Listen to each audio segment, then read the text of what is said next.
Chcesz zarobić 5 dolców? Niespecjalnie, ale 20 nie pogardzę.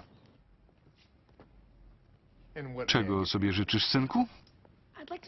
Chciałbym nabyć paczkę prezesów.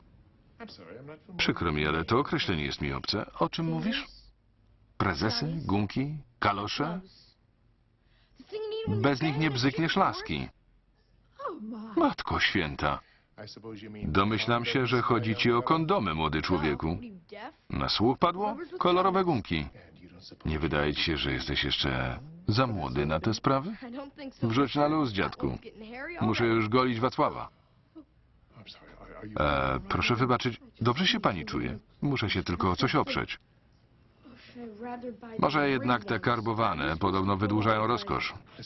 Słuchaj, mały, mamy tylko zwykłe gumy bez wydziwiania. Dobra, panie starszy, niech będą gładkie. Karton Trojanów. Karton? Oszalałeś, chłopaku? Tam jest 200 sztuk.